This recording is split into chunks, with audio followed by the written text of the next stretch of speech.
in the Oval talking to him about that. And when he says open, he means open and full, kids being able to attend each and every day at their school. The science should not stand in the way of this. And as Dr. Scott Atlas said, I thought this was a good quote. Of course we can do it. Everyone else in the Western world, our peer nations, are doing it.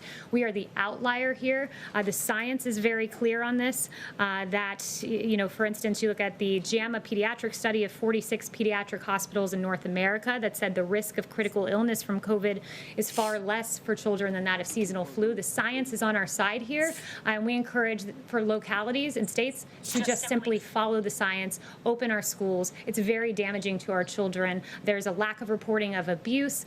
There's mental depressions that are not addressed, suicidal ideations that are not addressed when students are not in school. Our schools are extremely important. They're essential, and they must reopen.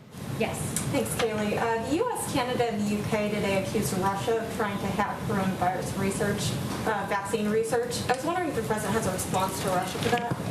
Yes, so the one thing I would say about that, and it was announced earlier today, is that we worked very closely with our allies to ensure that we would take measures to keep that information safe, and we continue to do so, and we're aware of those activities. Yes, Chanel. Thanks, Kaylee. On the CDC, on the movement of data going straight from CDC to HHS now, understanding that HHS needs access to real-time data, was there also any concern whatsoever undergirding this decision regarding CDC's possible manipulation of data? There were some reports coming out of Florida. Certain states were coming out and saying mid-level CDC reports were not necessarily accurate. And so did that have any effect in this decision to send data straight to HHS? No, the intent for this decision, and I talked extensively today with Dr. Birx, with Secretary Azar, and with Dr. Redfield about this. The intent of this is we need to make sure that there is daily data that is being given to Dr. Birx and others who are running point on a lot of our actions with remdesivir and identifying hotspots.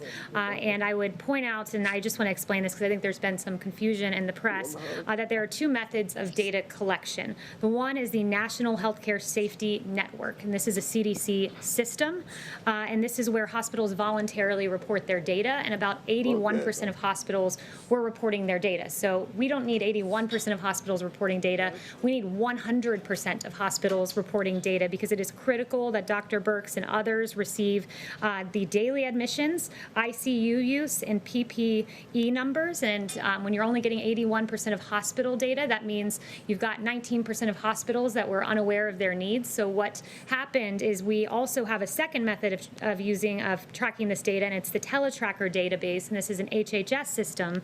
And this was initially used for purposes of provider relief funding, and we asked hospitals to tell us about their COVID admissions so that we could identify possible hotspots. And as it turns out, this data ended up being more complete, more up to date with information. And so ensuring that hospitals are reporting into this system where we're getting more complete data was the reason that HHS has had this transition where they've asked hospitals to transition reporting to the teletracker system. It's important, especially with remdesivir distribution, that we know exactly where the needs are so we can surge them. So this We'll still have access to this data.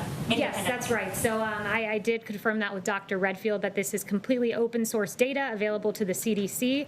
Secretary Azar says we insist that they use it, and no one, and Dr. Redfield confirmed this, no one is taking access or data away from the CDC, and that data is routinely published so that the American people are fully informed. Yes.